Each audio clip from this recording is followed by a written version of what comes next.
Salut les amis, on se retrouve pour une nouvelle vidéo, où on va parler de ce match Real Madrid FC Barcelone, victoire des Madrilènes 2-1 sur leur pelouse, avec un match qui a été quand même pas si évident que ça, tout de même pour les Madrilènes, surtout sur la fin de match où ils subissent pas mal, mais forcément en seconde période, le Barça essaie de se rebeller un peu, ça a été un peu plus compliqué, et les occasions que tu as eues, malheureusement, tu les as pas concrétisées, je pense notamment au penalty. On va revenir sur toutes les polémiques d'arbitrage qu'il y a eu dans le match, le deuxième carton jaune de Pedri, le penalty, est-ce qu'il aurait dû être sifflé ou non, sur la première histoire de penalty avec Lamine Yamal qui fait faute ou ne fait pas faute sur Vinicius, on verra plus tard, on va y revenir. Donc voilà, c'était, il y a eu quand même un match avec beaucoup de tension, au final qui se termine par un petit score, un score pas très large, mais où au final le Real Madrid fait peut-être son match référence depuis le début de la saison, donc on va y revenir. Mais juste avant les amis, je vous invite à vous abonner à la chaîne, à liker la vidéo, à la commenter si elle vous plaît cette vidéo, et voilà, on va tout de suite procéder au débrief. Et bon comme je l'ai dit, but de Kylian Mbappé à la 22e, après déjà 2 hors-jeu. Il y avait eu un bon temps fort du FC Barcelone qui était plutôt bien rentré dans sa rencontre, mais qui ne parvenait pas à se créer des occasions extrêmement dangereuses. C'était un petit peu compliqué pour eux de créer vraiment des grosses situations. Ils ont eu la majorité du temps le ballon, quand même 68% de possession sur l'entièreté du match pour seulement 1,03 XG contre 3,60 pour ce Real Madrid qui pour le coup a su se créer beaucoup d'occasions, 4 occasions de but contre 2, 23 tirs, ça a été quand même assez énorme. Côté madrilène, tu te crées un sacré volume. Mais voilà, tu as ce but de Kylian Mbappé, il y a eu un premier but qui a été annulé pour un hors-jeu. Alors, ce but-là, on va y revenir, parce que peut-être que j'ai pas bien vu, peut-être que j'ai pas eu les bons ralentis, je ne sais pas, mais je suis persuadé que c'est pas Güler qui la touche. Vous me direz, vous, je sais que Omar Da Fonseca était un peu du même avis, il était à peu près sûr que ce n'était pas Güler qui touchait ce ballon, et donc ça me perturbe beaucoup, parce que du coup c'est un but qui aurait dû être accepté, puisque normalement Mbappé il est remis en jeu par Fermin Lopez, parce que c'est Fermin du coup qui toucherait ce ballon, et du coup ça fait que comme c'est pas un joueur du Real qui la touche, Mbappé est du coup remis en jeu, et du coup sur la frappe de Mbappé, il y a but, voilà. Donc normalement c'est ça le truc, mais apparemment c'est Güler qui l'a touché, ou alors ils ont quand même sifflé le hors-jeu, j'ai pas trop compris, et du coup ça fait que Mbappé n'a pas son but, mais au final à la 22e, très bien servi par Bellingham, il se défait du marquage, de la ligne, qui est beaucoup trop haute à ce moment-là, et Mbappé se trouve un espace, frappe avec une très bonne finition. Donc ça c'était très bien joué de la part de Kylian Mbappé, qui a quand même manqué quelques petites occasions dans le match, mais on va dire que sur la globalité du match il a été bon, très remuant, beaucoup de dangers créés, voilà, vraiment intéressant. Oui, il y a eu également un deuxième but refusé pour hors-jeu, mais là pour le coup il était carrément hors-jeu. Sur le tout début du match, sur la fameuse action de Vinicius, pour moi il n'y a pas faute. Pour moi il n'y a pas faute, Yamal intervient très bien, mais derrière il se fait shooter dans la jambe par Vini. Pour moi il n'y a faute ni de l'un ni de l'autre, c'est un peu une action de jeu un peu basique. Lamine fait son retour défensif, très bien. Vinicius était dans son mouvement de frappe, il frappe la balle, mais c'était le pied de Lamine. Voilà, on redonne le ballon au FC Barcelone, très bien. Mais pour moi il n'y avait pas pénalty sur ça, même si je sais que sur Twitter il y a des images qui ont circulé où on dirait qu'il y a pénalty, parce qu'on dirait que c'est Yamal qui touche Vinicius. Absolument pas, il touche le ballon avant de toucher Vinicius, je suis même pas sûr qu'il le touche en fait, et du coup Vinicius tape dans son pied. Pour moi il n'y a pas du tout pénalty. Donc il y a le but de Kylian Mbappé, et ensuite il y a le but de Fermin Lopez. Le Barça, le Real après le but de Kylian Mbappé, continue de se créer de très belles occasions, et voilà, commence à mettre un peu le pied sur le ballon. Puis le FC Barcelone se recrée pas mal d'occasions face à une équipe du Real Madrid qui recule un petit peu, et du coup intervient ce but de Fermin Lopez à la 38e minute de jeu, qui vient marquer ce but sur une action rondement menée, avec notamment une passe de Marcus Rashford qui est extrêmement bien donnée, pile dans le bon tempo. Et d'ailleurs cette action, je tiens à préciser qu'elle vient sur une transition. Le FC Barcelone a été le plus dangereux dans ce match sur des phases de transition, tout comme le Real Madrid d'ailleurs. Mais voilà, faut quand même le préciser, le FC Barcelone, lorsqu'ils ont eu le ballon, lorsqu'ils ont pu imprimer des phases de possession, ça a été globalement plus compliqué. Ils ont eu beaucoup de difficultés à mettre de la vitesse dans leur jeu. Ça a pu manquer pas mal de fois de spontanéité dans certains mouvements, même si, alors pour le coup, Lamine Yamal rate complètement sa première période, où pour moi il est totalement neutre, il touche pas tant de ballons que ça, et les ballons qu'il a, il en fait pas grand chose. Autant sur la deuxième, il a quand même été un petit peu meilleur, mais encore une fois, il a manqué de spontanéité, il a peut-être manqué encore d'un peu plus de vitesse, ou peut-être encore un peu plus de tranchant, et du coup ça fait que au final, ce FC Barcelone ne se crée pas tant d'occasions que ça, n'est pas tant dangereux, et face à un Real Madrid qui a beaucoup pressé, notamment en première période, qui du coup fait des transitions très rapides, et c'est vraiment de jouer sur la qualité de ses attaquants qui sont extrêmement rapides en projection, ce Real Madrid a été bien meilleur et a su se créer bien plus d'occasions que ce FC Barcelone. Au final, le Barça, comme je vous l'ai dit, montre à 1,03 XG, ce qui est extrêmement faible. Et le Real Madrid, pour le coup, est à 3,60. Donc en fait, le Real aurait pu marquer quasiment 4 buts sur ce match-là. Mais bon, faut dire aussi que par exemple, Mbappé qui rate son penalty, c'est une énorme occasion qui est vendangée. Si je vous montre un petit peu les XG, en première période, le Real Madrid est quand même à 2,24. Il y a eu beaucoup de très très belles occasions créées par ce Real Madrid, contre 0,62 pour le FC Barcelone, qui grâce au but de Fermin parvient à se créer quand même une belle occasion. C'est peut-être la meilleure occasion qu'ils ont sur cette première période. Ensuite voilà, il y a eu d'autres frappes cadrées, je pense notamment à cette occasion, encore une fois de Fermin. Ici une autre occasion de Fermin. Là le but, la frappe de Ferran, excusez-moi, qui ressemblait du coup plus à une passe, excusez-moi, petit lapsus. Voilà, Ferran encore une fois, Rashford, Lamine Yamal, Koubarsi. Voilà, il y a eu quelques occasions créées par le FC Barcelone, mais ça a été globalement assez peu dangereux, hormis sur le but pour le coup.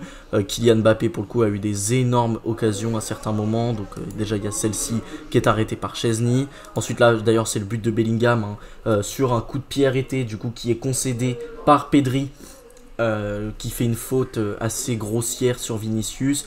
Le coup de pied arrêté, ça mène une série d'occasions de centre. Bellingham parvient à se placer parfaitement au second poteau. Chesney est battu. Ici voilà encore une occasion de Bellingham du coup sur le hors-jeu de Mbappé. Ici une grosse frappe de Vinicius arrêtée par Chesney. Voilà, il y a eu quand même de très très grosses occasions pour ce Real Madrid en première période.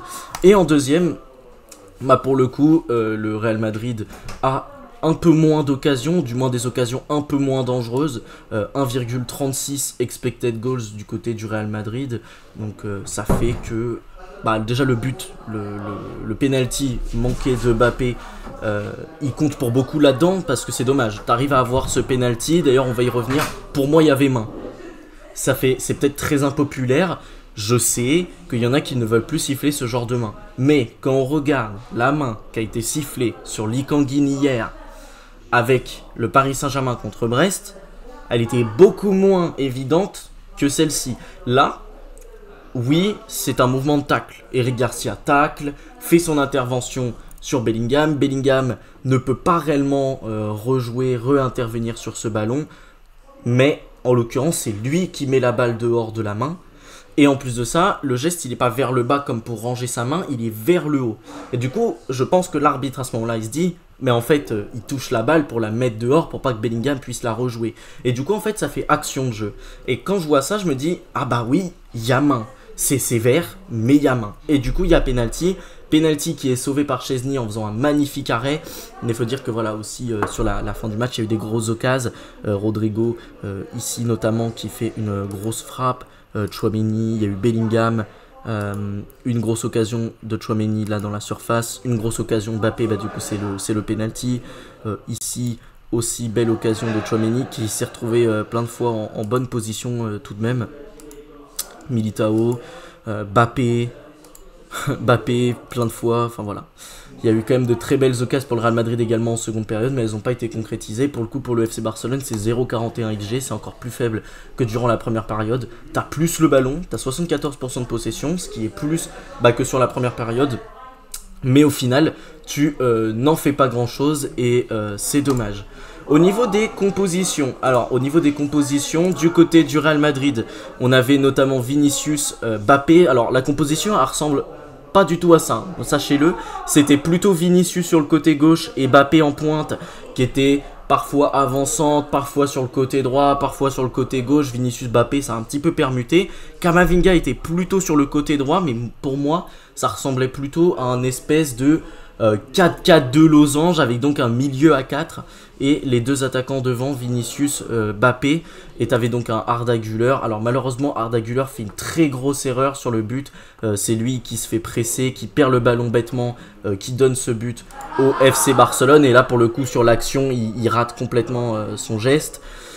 Et sinon, sur la globalité du match, je l'ai trouvé plutôt intéressant. Il a fait des bons décalages, il a donné des bons ballons. C'est dommage qu'il ne soit pas récompensé peut-être par une passe décisive. Mais voilà. Tchouaméni, Kamavinga, Bellingham, les trois au milieu, je les ai trouvés excellents. Kamavinga a été énorme, beaucoup d'actions défensives. Vraiment, si on revient un petit peu sur les tacles, 3 tacles, un blocage, un dégagement de la tête, 3 récupérations. Très très gros apport, 45 ballons touchés, 3 dribbles réussis, 2 passes dans le dernier tiers et 2 passes longues précises. Il a su apporter beaucoup également balle au pied en donnant des bons ballons, en faisant des bonnes courses, en ressortant le ballon quand ça a été un peu plus compliqué, c'était intéressant. Tchouaméni aussi excellent, 3 occasions créées, mais moi je vais surtout retenir son apport défensif. Alors oui, avec le ballon il a été bon, oui il a donné des très bonnes passes, ça il n'y a pas de souci, mais alors défensivement, surtout sur la fin du match où tu commences à subir plus, il a été absolument exceptionnel. 2 tacles réussis, 2 blocages, un dégagement de la tête, une interception et 8 récupérations. Rien à dire, match parfait pour Tchouaméni qui a gagné quasiment tous les duels qu'il pouvait gagner, 4 duels sur le terrain gagnés, 1 duel aérien, il a été très bon. Bellingham, alors lui il est buteur et passeur décisif, je l'ai trouvé très bon à la construction, une occasion créée pour lui notamment. Il a beaucoup bougé, défensivement encore une fois, énorme apport, 3 tacles réussis, 5 récupérations, au pressing très bon, il a su porter le ballon, il a réussi à faire souffler sa défense également quand ça a été un peu plus compliqué. Il y a eu un dribble réussi, il se place très bien notamment sur son but, il donne cette excellente passe pour Kylian Mbappé. Donc très bon match de Bellingham qui je pense a été élu homme du match, sans contestation possible pour moi, même si Mbappé fait un très bon match. Et voilà. Sur la défense, Carreras a été excellent face à Lamine Yamal, une occasion créée pour lui, 23 passes réussies, 7 actions défensives. Face à Yamal, il a été parfois un petit peu mis en difficulté, notamment en seconde période, mais sur la globalité du match, je l'ai trouvé excellent, très solide, 5 passes dans le dernier tiers. Il y a eu des bonnes tentatives de relance également en passant par lui. Huyson, il commence son match de manière très complexe, d'ailleurs c'est le joueur qui a fait le moins de ballons touchés de tous les joueurs ayant joué 90 minutes, ce qui est un peu le comble pour un défenseur central. Normalement ta relance ça passe beaucoup par eux, mais la relance elle est également pas mal passée par le milieu de terrain, c'était intéressant. 37 ballons touchés, 6 passes dans le dernier tir, une touche dans la surface adverse, une grosse occasion manquée. Voilà, il a été bon, défensivement plutôt solide, même si voilà il prend ce jaune à un moment où il fait un tacle très moche sur, si je me trompe pas c'est Lamine Yamal, ou sur Fermin, je sais plus, l'un des deux, je crois que c'est sur Fermin. Mais voilà, très solide. Militao également qui donne cette passe décisive pour Bellingham de la tête. Il a été très bon, 39 ballons touchés, 4 touches dans la surface adverse, une passe dans le dernier tiers, 2 passes non précises. Défensivement très solide, rien à dire. La charnière a été plutôt bonne. Même si attention, Huyson en début de match, il y a une erreur où il sort sur le ballon et en fait il chope pas. Et il y a une fois où il envoie une mauvaise relance sur tout ça dans la première minute de jeu. Je me suis dit, oh waouh, il va passer un match compliqué. Au final, il s'en est pas trop mal sorti. Valverde sort à la 73e un petit peu blessé. Attention parce qu'il n'est pas passé loin du rouge quelquefois, mais il a fait énormément d'efforts défensifs monstrueux face à Rashford. Alors oui, sur le but il peut peut-être sortir, il y a peut-être mieux à faire, l'alignement est pas très bon et ils sont peut-être un peu trop passifs sur la perte de balle de Güler, mais sur la globalité du match il est excellent, rien à dire. Ensuite voilà, sur les entrants, Brahim, Dani Carvajal, Ceballos, ces 3 joueurs-là rentrent au moment où le Real Madrid s'éteint un petit peu, au moment où le Barça reprend le ballon. Et ça a été un petit peu compliqué du coup de les voir, mais ce qu'on en a vu a été plutôt intéressant. Donc voilà ce que je voulais dire. Vinicius, j'en ai pas parlé, mais il a fait un très bon match. Joueur qui a réussi le plus de dribbles, 5 dans le match. Une occasion créée pour lui, un tir bloqué, 37 ballons touchés, 10 touches dans la surface adverse, 5 dribbles réussis. Il a été excellent. Il a beaucoup tenté, beaucoup percuté, il a fait extrêmement mal à Koundé qui a été en grande difficulté. Il aurait pu avoir un but ou une passe D, en tout cas il a été vraiment très bon, très déséquilibrant, j'ai beaucoup aimé. Et Mbappé, il rate son penalty, mais en même temps il a apporté beaucoup quand même, 4 occasions créées pour lui, il a été excellent. Un penalty manqué, c'est dommage, parce qu'en termes d'XG il est quand même à 1,52 du coup en cumulant le penalty et son but. Une grosse occasion manquée, un tir bloqué, 21 ballons touchés, 9 touches dans la surface adverse. Voilà, mais ça reste plutôt un bon match de Mbappé, donc intéressant. Côté Barça, je suis un petit peu inquiet parce que Fermin, ok, il marque son but, mais il a quand même manqué de beaucoup d'influence. Et il y a plein de fois où je me dis, waouh, il pourrait un peu mieux appuyer ses frappes, il pourrait mieux faire. Lamine a été assez décevant, assez neutre en première période, en deuxième c'est mieux, mais il a été vraiment en difficulté. Ferran, match vraiment à oublier, très neutre. Le peu de ballons qu'il a eu, malheureusement il n'a pas réussi à en faire grand chose. 26 ballons touchés, 2 touches dans la surface adverse, assez faible. Rashford, pour le coup, c'est peut-être le seul joueur que je ressors vraiment. 4 occasions créées pour lui, très dangereux à chaque fois. J'ai trouvé intéressant et en plus il est passeur décisif. Au milieu, Pedri et De Jong ont été un petit peu en difficulté. Pedri, déjà, il prend son double jaune, carton rouge.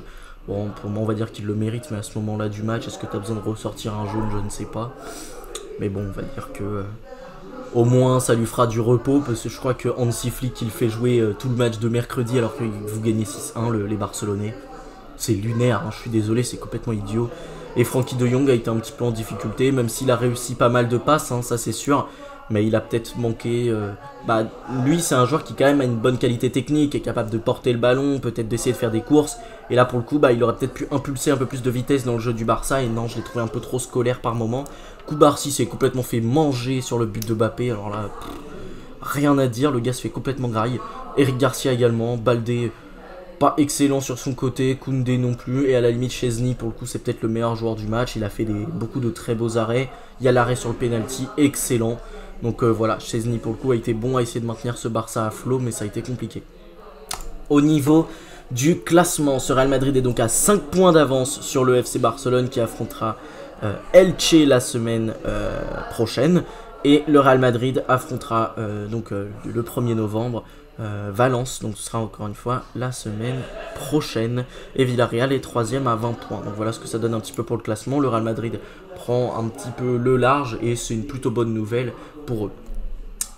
Les amis, cette vidéo est terminée, j'espère qu'elle vous aura plu. Celle qui a, n'hésitez pas à liker, à la commenter, surtout vous abonner à la chaîne, c'est la meilleure chose que vous pouvez faire pour me soutenir. Sur ce, salut les amis, à la prochaine.